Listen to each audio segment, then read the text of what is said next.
What's up, family? Gerald the Bossman here.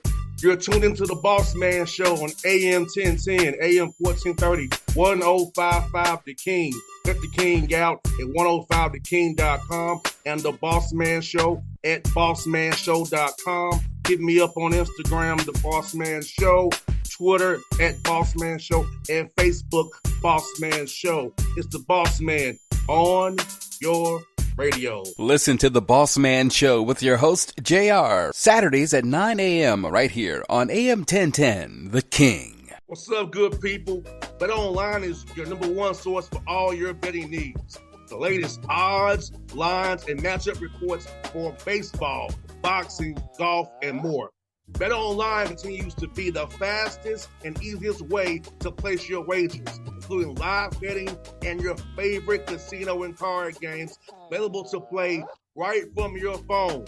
Head to the website or use your mobile device to sign up today and get in on the action. Remember to use your promo code BELIEVE, BLEAV, for your 50% welcome bonus on your first deposit. BetOnline, where the game starts. BS3 Network, changing the way you watch TV. Yes, BS3 Network, changing the way you watch TV, covering content and hot topics from A to Z, sports, music, society and culture, movie reviews, you name it, we have it. Check it out on bs3network.com or check us out on Roku, BS3 TV on Roku, as well as check out your favorite podcast on all podcast platforms or Spreaker.com/BS3 Network. You are now tuned to BS3 Network.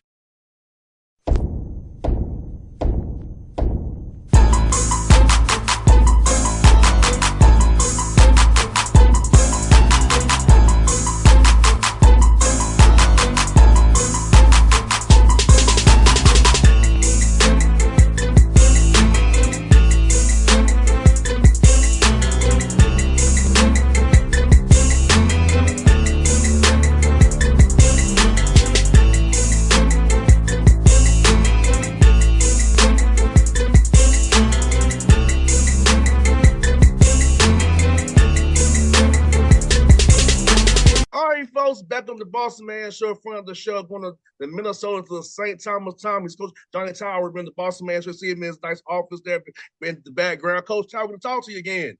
Hey, great to see you. Appreciate being back on the show. Last time, 2 years ago, we had just made the jump from D3 to D1. We hadn't played any games yet, so appreciate you having me back on the show. Excited to catch up. Yes, sir. Well, Coach, let me ask you, man, you're going to year 13 at St. Thomas, man. How's it feel being at someone 13 years, knowing the business that you and I both in, where it's so fickle, it's turnover all the time?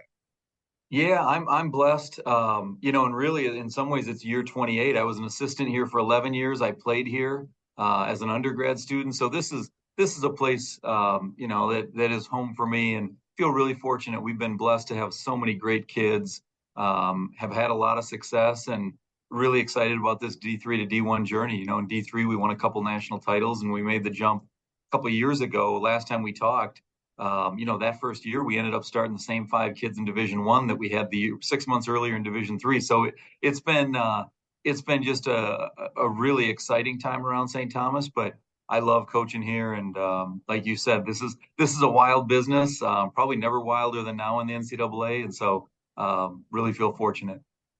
And Coach, I'm just curious, as you go to year 3 this transition, what has changed for the program, per se, as you go through this period of transition through these 4 years to become a full D1 member? Yeah, that's a great question. I like to say that the things that didn't change, my office, the gym that I coach in, my 5-minute commute every day, the great kids we get to work with, and literally everything else did, right? So my business card looks the same, my office looks the same, but everything else did, from scheduling to recruiting to how are we competing in the Summit League and the D1 teams that we're playing. I mean, it is a lot of different stuff, but it's also really exciting. There's a reason this has never been done before. And so we're getting this opportunity to sort of chart our own course. So it's been it's been really exciting. Certainly some days are exhausting, but when you just sit back and you look at what we've been able to accomplish, but I also think where we're headed. Second year we won 19 games in our second year Division One, and we were still starting 3 or 4 of our former Division Three players last year. We got a $176 million arena that's going to open in 2 years, and so I think the way we've been able to transition from D3 to D1 at this point gives us a lot of hope. There's a lot of work to do and a lot of great teams out there. We know that, but we're really proud of our guys and looking forward to the future.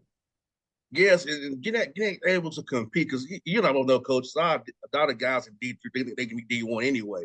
So getting to actually be a D3 player and play at D1 and compete with 19 games for you guys, that's valid those young men and you and your staff are finding young men who can play at any level who really has to play the game of basketball the right way. Well, you hit it on the head. Certainly, there are things, and we know as we continue into Division One, we're going to have to get bigger, stronger, more athletic. Like there have been challenges these first couple of years where we've had to mitigate some of those things. We were probably the worst offensive rebounding team in the country that first year. We never turned the ball over. We took a lot of threes. We played the way we had to play, and our guys embraced that, and they had been used to our winning culture, right? So those 5 guys we started in that first season, I think they had lost a total of 8 games in 3 years in Division Three. So not only were they really good players, but they're tough-minded and they were used to winning. I mean, 2 of them are going overseas to play pro ball this year. One of them, Parker Bjorklund, is a 6th-year senior for us, so he's back now. Was all conference last year, and so I think it's been one of those things that when you're trying to lead a program through it, more than anything, you lean on those core values that got you success in the first place, and that's really what we've done is we've relied on guys who love the game, they love each other, and they're really, really competitive. And we've been bringing in some really good young Division One recruits. So when you blend those two, so far the early returns have been good. And Coach, do you feel like with the portal the way it is and the NIL the way it is at the higher major level or the mid major level, that you've been getting the quality high school young man to get in your program and really develop him and build him up in summer league play? It's about being older, yes, but also having some guys in the pipeline to replace those older guys once they graduate and go play overseas. No question, and I think that's part of the process that we're still in. You talked about that 5-year transition period. Last year, we had the freshman of the year in the Summit League, Andrew Rohde. So we had these 4 still returning former Division III players. Andrew's freshman league of the Summit League. Now he's at the University of Virginia, and so he's playing for them. And that wasn't necessarily by design. We would have loved to have him back, but we're also excited for him and the opportunity he has. And so, like I always say, we can only coach the guys who are on our campus. Andrew had an unbelievable freshman year. We had other freshmen who made big contributions, and we think we're going to again. And so year over year, I think what you allude to is NCAA basketball is different than it's ever been before, right? With NIL and the transfer portal, it is a more transient profession, and thinking that all of your guys are going to be there 4 years, that's simply not reality anymore. That said, I do think we're at St. Thomas where we're an unbelievable school. We get a lot of hometown kids, and I think we're going to keep a lot of kids for 4 years. And that's really how we're going to build our program, is largely through high school kids who say, I want to get a degree and be a part of this story of this little Division III school that's actually not that little and now going to Division One. And Coach, also like you said, Coach, leadership piece as well. And I know how much you care about, St. Thomas Tommy. You've been there over 28 years. And when you talk to a young man, you're talking as somebody who's been in their shoes, who will step foot if they come in their shoes. So talk about that leadership piece building with these young men, especially more when it's become more transactional. But I feel like if a young man's relationship with you and knows you really care about him, he would stay rather than go if it's all things have been equal. No question, and I love the way you put it, all things being equal. And that's our job, is to create conditions for our guys to be successful, not just on the court, but in the classroom, in the community, as they develop as human beings. And I think what you're also referencing, I can talk to parents when we're recruiting them. And I was here as an 18-year-old freshman longer ago than I'd like to admit, but fall of 91, I was a freshman here. Here we are 32 years later, and 28 of those 32 years I've spent at St. Thomas. And so it doesn't mean I'm going to be here forever, but I can look parents in the eye and say, listen, I've been here for the last 24 years. I taught psychology for 21 years. I've coached basketball for 24 years. I'm not looking to go anywhere else. And I love this place. And I think as a parent, that means a lot to know, like, hey, I think this is going to be the coaching staff that's going to work with my son for the next 4 years, because you and I know there's nothing wrong with transferring. There's certain times that that's the right thing to do, but all things being equal, to quote you, if everything's equal and you can stay in the same place for 4 years and grow and develop, and as much as anything, develop friendships, relationships, that these are the guys that'll be in your wedding. These are going to be guys that you're connected to in the business community. Those are things that are hard to obtain in college and to really build if you're jumping around from school to school. And so I think we're certainly hoping to build something at St. Thomas that has that kind of staying power, where guys simply want to be here for all those reasons. And Coach, I had this simple experience for me on the football side in '08. Georgia State just got football. And I'm like, I'm a senior here. I've been at Tennessee State all these years. I'm not coming home just to come back home. So I chose what I already knew, the relationships I had, over to come back home for one final year. Like no. Yeah. So Yeah. I had that experience myself. I decided to stick where I'm at and not just because it seemed good to take that opportunity, because I feel like I've been with these guys. This will be my 5th year here. And, why I'm going to go here and play with a new, just getting football for the first time, school, just because at home, I wasn't doing that.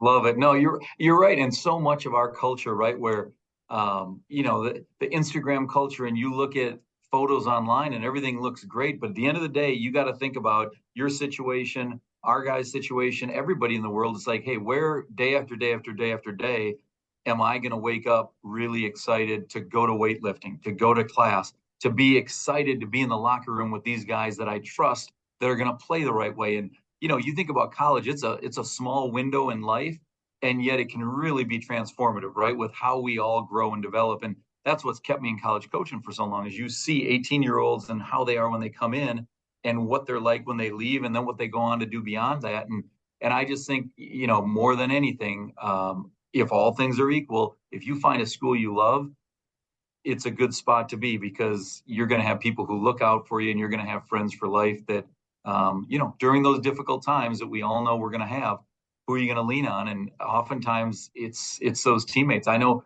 for me, I've had 5 or 6 of my closest 10 friends in the world are college teammates. And that was 30 years ago. But those are the guys that you trust, because you've been through battles with them. You've been through ups and downs, and you all went through that stuff together when you were 18, 19, 20, that forms a bond and really a relationship that you're going to be able to be there for one another throughout. And so it's fun hearing your perspective, because I think that is what makes college athletics so unique. Yes, like I'm going to Memphis tomorrow for a game, and for TSU plays for Pine Bluff in Memphis. I'll see a lot of my teammates who I haven't seen in some years, but it'll be like old times, because we have that bond, that rapport, that oneness, because we went those 5 a.m. sprints and running them stairs together, So all those things that we did together goes back like it's never happened. We all boys, like you said, every day. And you pick up like it was yesterday. I think that's the other thing you hit on, that college sports is so special. It's hard, right? There are times those 5 a.m. wake up calls and the late night bus rides and all the stuff in between. It's not always easy, but you think about when you're done with college and what are you going to go do? Well, how often do corporations come to us and say, we want your senior leaders? Like, yeah, we want straight A students, but the reality is we don't know if a straight A student can work well with others. If you've got a captain who's a good student, but he's been through some injuries, he's been through wins, he's been through losses, he's led young guys, like those are the things that every single organization in the world wants in terms of leaders. And so I think that's still, to me, the college sports, winning and losing matters. It matters a lot. We all know that. But beyond that, there are so many other benefits of being a college athlete and how that can help you develop for the long term. And Coach, I'll tell any young man, look at me, I went to NFL training camp 3 times. I didn't have a great career or nothing, but I was a training camp and did what I did. But having my MBA, it helps me with my radio side. Like, my degree is not in communication. It's business, right? So it's like, for me, the off the air stuff for me is easy. Like, cause I had my degree.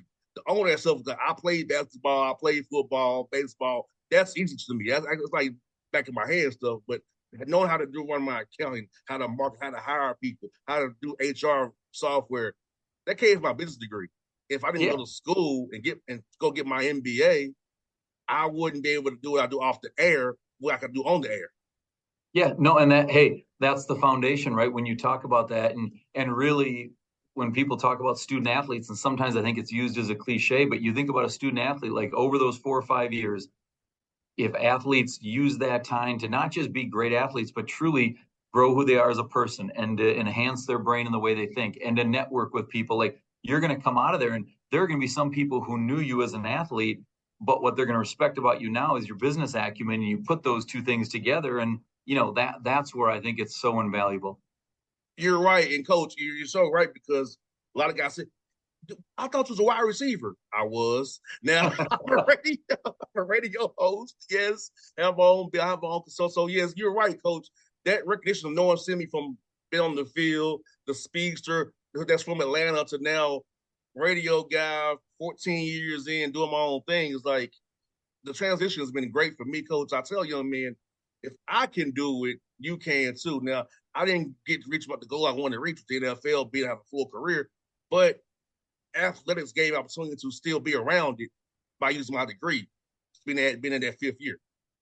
Well, and to your point, we use the analogy the ball is going to stop bouncing for everybody at some point. So even if somebody goes into the NFL or the NBA, at some point they're going to wake up in their life, look in the mirror, and they're no longer a wide receiver or a point guard, right? Like those days are gone. And I don't care how much money somebody made. I don't care how many accolades they have. Like you got to have other stuff in you, in your heart, in your soul, where you're going to have a life full of passion and joy. And you're clearly doing that, doing something you love to do. I'm fortunate to get to do it. And I think that's certainly one of our goals, probably our primary long-term goal for all our players is look at when you're done playing here, you've got to have a foundation of skills and a spirit that wants to go out and enjoy life and make things better for other people. And being where you're at, the Minneapolis St. Paul area, internships for your young men. Like with now back when we and you played with no hour limits per se, but now with the limits on the hours, you can go do an internship and network and work on preparing yourself for that after when the ball starts bouncing, because that's so important to me. I feel like that's the best. You have to get a degree. We all not gonna be millionaires. We got that degree will give you that foundation, do whatever you want to do in life after we stop being athletes. Absolutely, and I think that's the way you put it is wonderful, because the balance we all try to strike, right, is how do we make sure that we're putting the best team on the court we can and developing these guys on the court, but also actually pushing them and encouraging them to major in the discipline they want to major in and get an internship or do research in the things that they want to do, because you and I both know there are some athletes out there that don't do that, and sometimes that's the coaching staff, right? Sometimes that's the coaching staff saying all you're doing is sports, and that's a real disservice. We just got done with a trip to Italy, which was awesome, and on the way out there, we spent 2 days in New York City, and we walked around areas, New York Stock Exchange, some different companies, and had a couple speakers, and the impression they left on our players was really powerful, because it was more about how the skills you're learning in basketball and on this team are going to serve you well later in life. And it wasn't about you're all going to be pro basketball players. The stats would bear that out. Not many people end up playing in the NBA. So if that happens, great.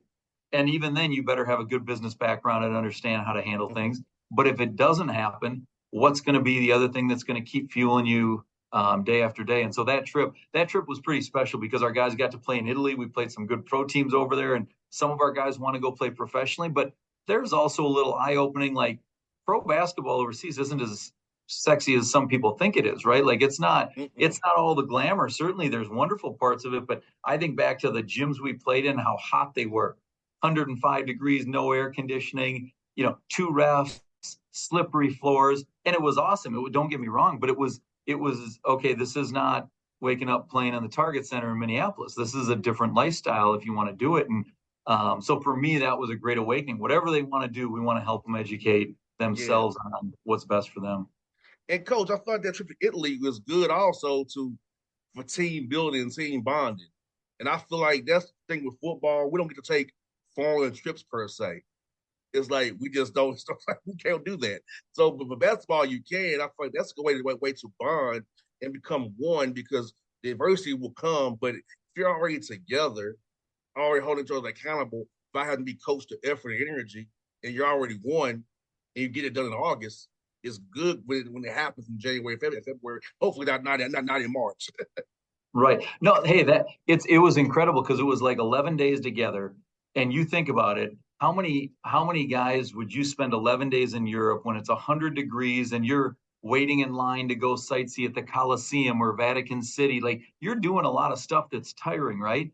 And at the end of it, just the team bonding of being together for that long.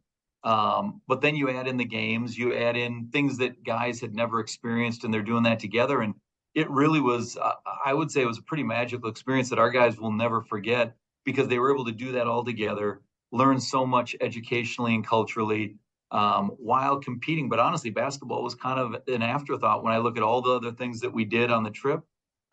It was something that I think none of us will ever forget. And we're certainly very grateful. We had an alum, Brett Keith, who's a 1994 alum from St. Thomas, and he's fallen in love with our program, and he funded that trip to Italy for our entire team, which, again, you talk about paying it forward. Our guys are acutely aware of how generous this was.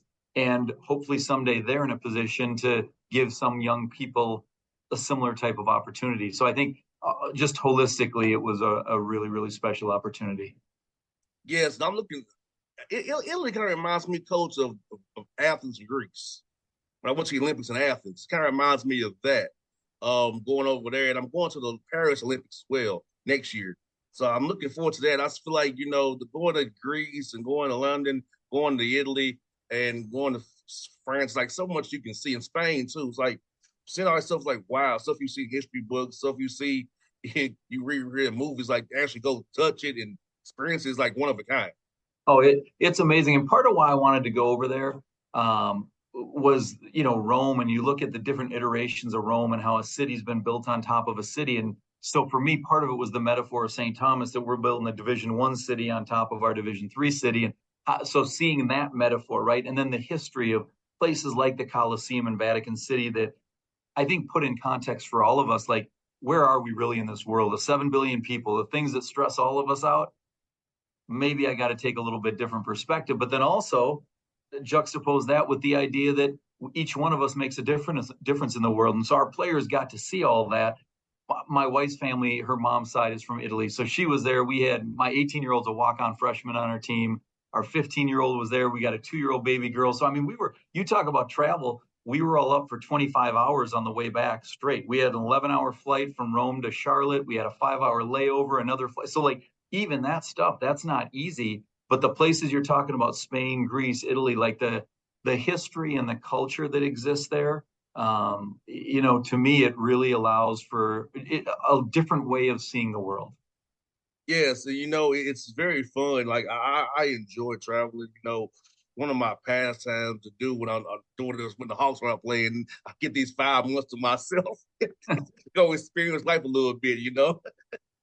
It's my wife loves to travel more than I. So any weekend we can, she is looking to travel because it just, again, you think about, I don't care what age we are, the amount you can learn by traveling is probably exponentially greater than doing the same thing we do day after day after day. And so to get a chance to do this every 4 years, like the NCAA allows you to, if you can, with a group of young people, I think they're aware how fortunate they were. And I think, moving forward, they're only going to appreciate it that much more. 10, 20 years down the road, I'm sure they'll still be telling stories about the times they spent in Italy.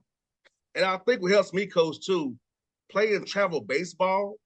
So I learned to speak French, Spanish, and Dutch from playing travel baseball. So when I was a kid.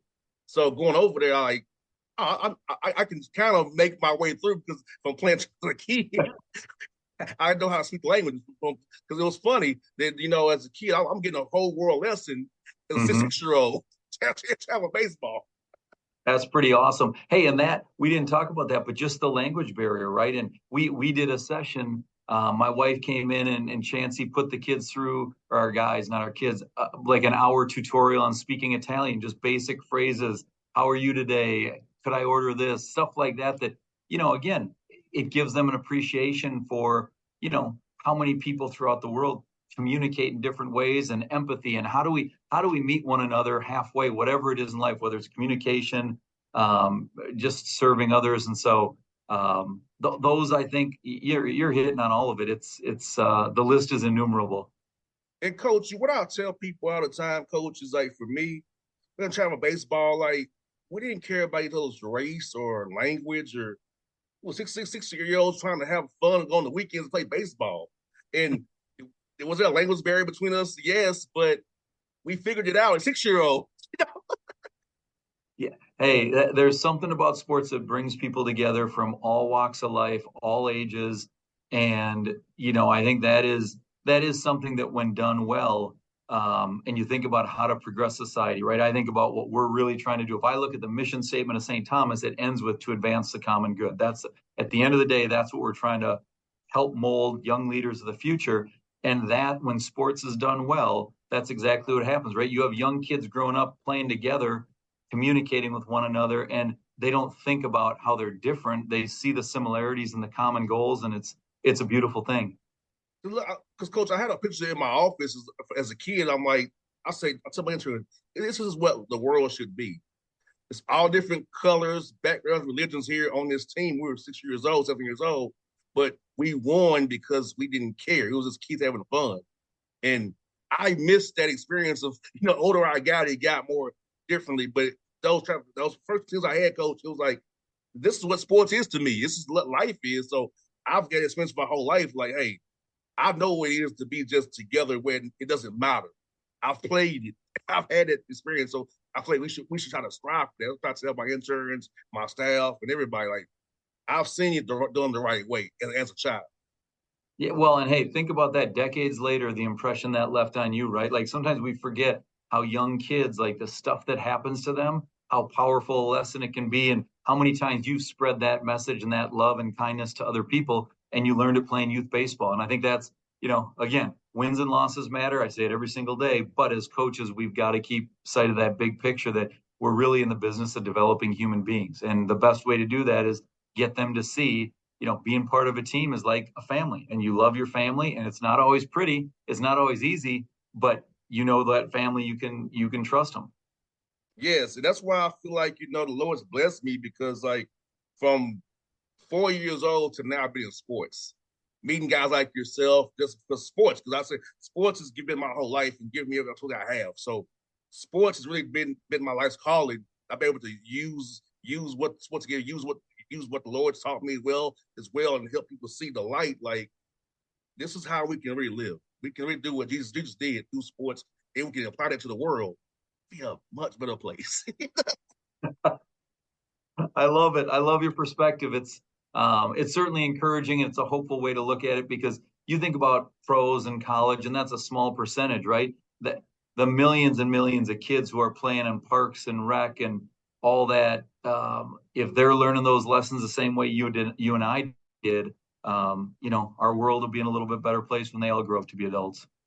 Yes, sir. And coach, I must ask you, man, how has scheduling been for you since you're in year 3 now and you won some last year? Did guys avoid you this year not wanting to play as much, or is that it's been a little tricky for you, man?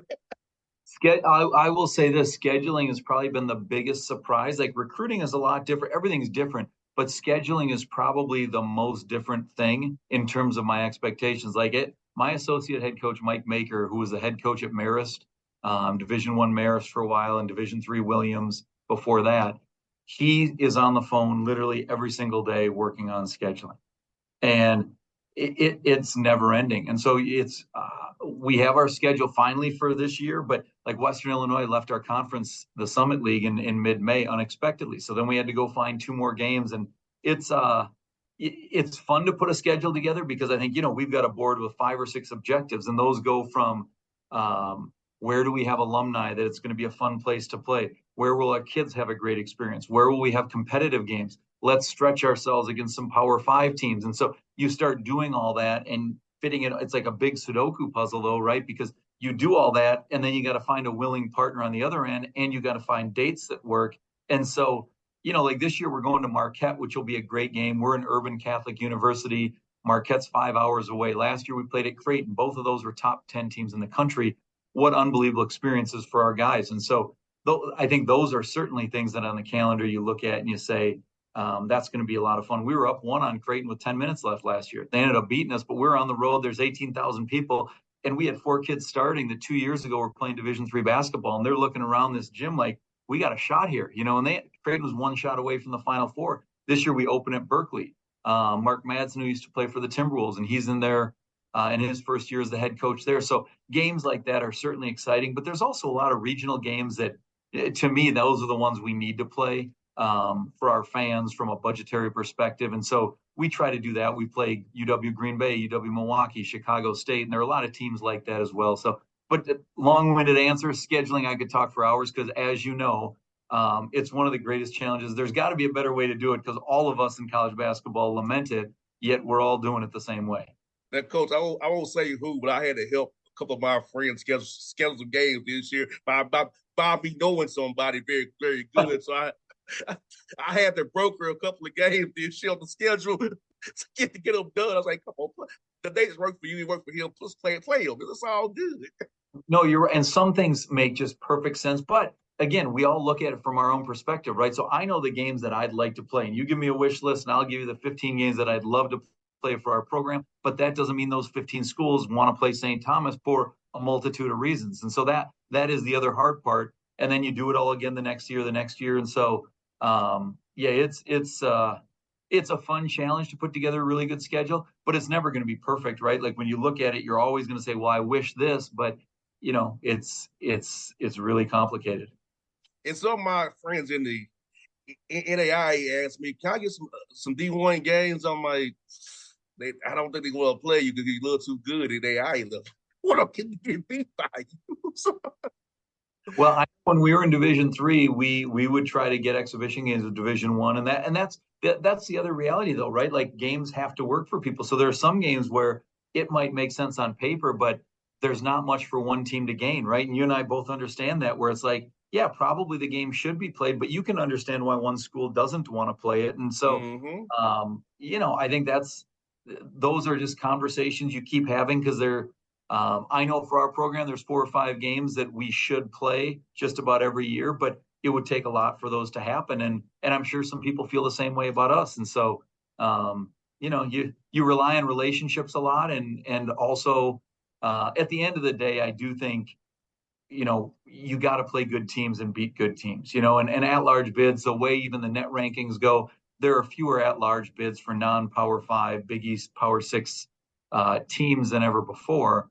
And so there is also an element of like, let's go balance winning some games and challenging ourselves and providing our student athletes great experiences in locations that our alums are either very present or they're going to want to travel to. And you can't do those with every game, but like Marquette and Creighton, those are 2 examples for us that are unbelievable because we have a ton of alums in Milwaukee, Chicago area, and it's an easy trip for our fans to make.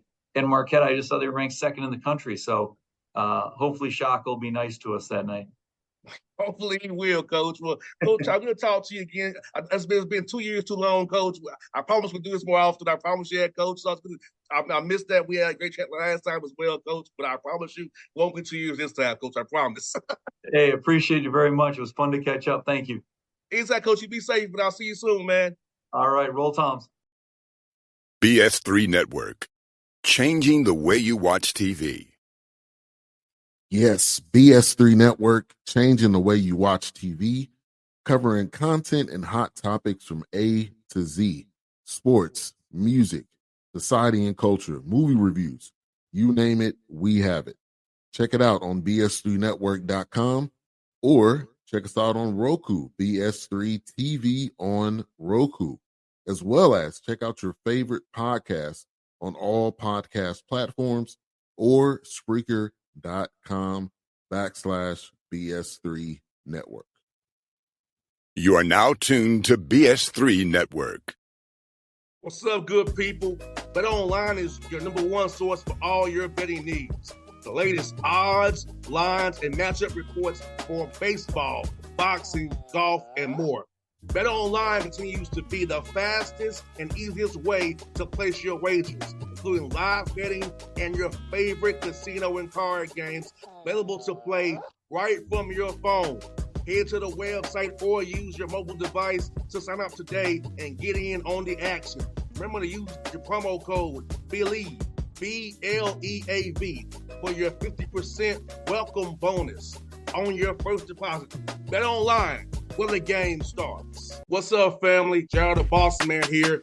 You're tuned into the Bossman Show on AM 1010, AM 1430, 1055 The King. Check The King out at 105theking.com and the Bossman Show at bossmanshow.com. Hit me up on Instagram, The Bossman Show, Twitter at Bossman Show, and Facebook, Bossman Show. It's the Bossman on your radio. Listen to The Bossman Show with your host, JR, Saturdays at 9 a.m. right here on AM 1010, The King.